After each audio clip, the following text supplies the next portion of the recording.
High guys, it's me Satish Rai र फेरि पनि तपाईहरुको सामुमा आइसकेको छु। विगतमा म मेरो सामान्य समस्याको कारणले गर्दा तपाईहरुको सामुमा उपस्थित हुन सकिन। त्यसको लागि तपाईहरुलाई क्षमा प्राप्त माग्छु र हेर्नुस् है मेरो ब्लग। सो गाइज, र मैले मेरो ब्लगमा चाहिँ भाइलाई लिएर आएको छु, ब्रदरलाई। उहाँसँग चाहिँ एक दुई कुराहरू गर्दैछु ग्रिसको बारेमा। तपाईहरुले हेर्दिनुस् है। नमस्ते। नमस्ते, नमस्कार एभ्रिवान। र हजुरको नाम? मेरो नाम चाहिँ वीरेन्द्र लुहार, तर अब एके लाइक के भन्छ ब्ल्याक स्मिथ चाहिँ छ मेरो चाहिँ टिकटकमा। हजुर हजुर हजुर कुन ठाउँबाट आउनुभयो यहाँ?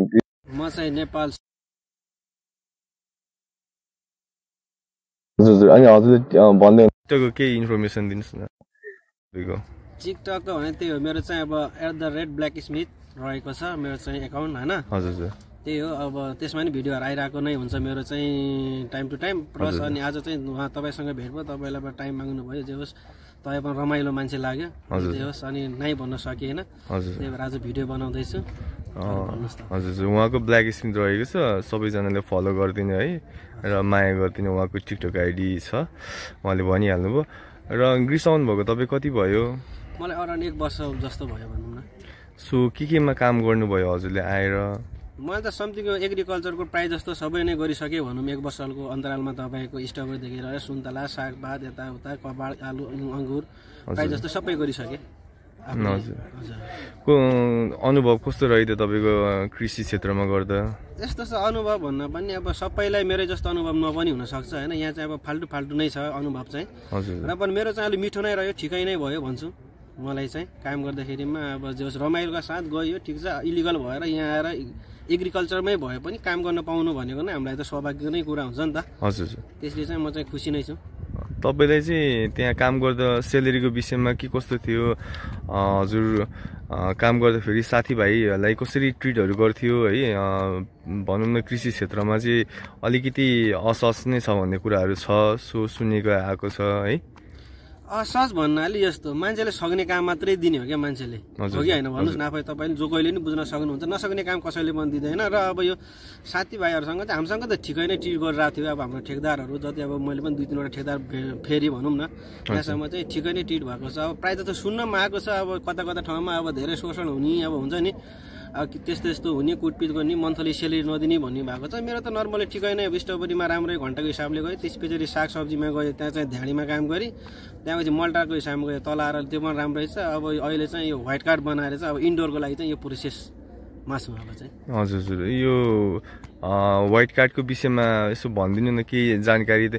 अहिले हाल काम गर्नुको लागि ग्रिस कोही आउन चाहनुहुन्छ भने काम गर्दाखेरि चाहिँ के कस्तो डकुमेन्टहरू चाहिँ चाहिने रहेछ तपाईँले बुझेअनुसार? मैले बुझेअनुसार एग्रिकल्चरमा चाहिँ अब तपाईँलाई केही पनि चाहिएन, त्यो सबैलाई थाहा छ होइन। प्रायः जस्तो आउने बित्तिकै जो कोही पनि एग्रिकल्चरमै गर्छ, किन भन्दाखेरि मान्छेको त्यसमा चाहिँ पैसा पे गरेको हुँदैन, बाँकी माग हुन्छ होइन। त्यसै चाहिँ जो कोहीले पनि एग्रिकल्चरमा नै काम गर्ने हो। यदि तपाईँ त्यो पैसा पे गरिसके पछाडि चाहिँ तपाईँले चाहिँ व्हाइट कार्ड बनाउनु, गुगलमा जाने, अनलाइन फर्म भर्ने, त्यसलाई चाहिँ अनि खुलेको बेला सबमिट गरिदिने, त्यहाँपछि आफ्नो डेट आउँछ, त्यो डेटमा इन्ट्री हुने। त्यो गरिसके पछाडि चाहिँ तपाईँको अनि ल भनौँ न 25 देखि 1 महिनाको अन्तरालमा तपाईँले चाहिँ व्हाइट कार्ड साइड कार्ड पाएर रेडी हुनुहुन्छ। त्यसपछि युजर आइडीहरू बनाउनु पर्ने हुन्छ। त्यहाँ आमका इकाहरू बनाए पछाडि चाहिँ आमका इका नभए पनि सायद कतैतिर चाहिँ काम भेट्छ, तर प्रायः जस्तो सिटीमा चाहिँ तपाईँ आमका इका चाहिँ खोज्छ, व्हाइट कार्डले मात्रै हुँदैन। त्यो बनाइसकेपछि चाहिँ हामी ढुक्कली इन्डोर काम चाहिँ मजाले मन्थली सेलेरीमा चाहिँ हामी गर्न सक्छौँ।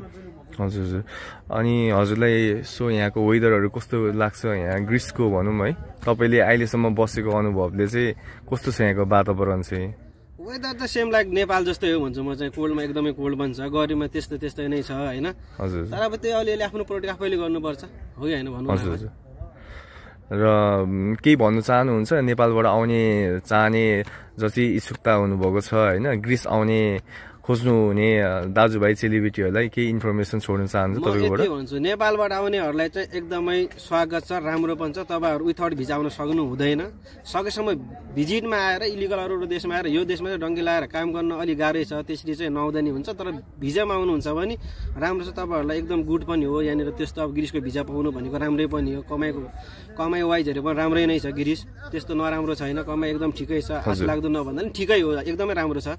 त्यो भन्न चाहन्छु। अरू फाल्टु कन्ट्रीबाट पनि म नआउनु चाहिँ कसैलाई भन्दैन, किन हामीले कसैको पीडा हामीले बुझेको हुँदैन, दुःखहरू बुझेको हुँदैन, हो कि होइन? हजुर, आफ्नो आफ्नो समस्या आफू भित्र हुन्छ, कसैले नआऊ भनेर पनि हुँदैन, कसैले आऊ भन्ने पनि हुँदैन। मजाले आफ्नो समस्या बुझ्ने, घर परिवार बुझ्ने, अनि आफ्नो त्यो कम्पनी कस्तो छ त्यसरी बुझेर चाहिँ आउँदा हुन्छ। त्यस्तो नराम्रो चाहिँ छैन, तर यो राम्रो नराम्रो पनि फेरि आफैले चाहिँ उस गर्नुपर्छ, यो चाहिँ डिसाइड म कुन बाटोमा जाँदैछु, म के गर्दा होला भने त्यो चाहिँ आफैले मजाले सोचेर ठन्डा दिमागले सोचेर आउँदा चाहिँ हुन्छ म चाहिँ। हस्, तपाईँलाई समय दिनुभयो भने धेरै धेरै धन्यवाद है। धन्यवाद एभ्रिवान। अनि त्यहाँपछि मेरो टिकटकलाई पनि फलो गर्नु होला, @blackysmith छ। अनि उहाँको युट्युब च्यानल अथवा टिकटक आइडीलाई पनि मजाले सब्सक्राइब अनि फलो गरेर चाहिँ हामीलाई साथ दिनु होला। यस्तै भिडियो हाम्रो आउने नै छ time to time. Anyway bye guys, take care, नमस्ते। हस् त, धन्यवाद।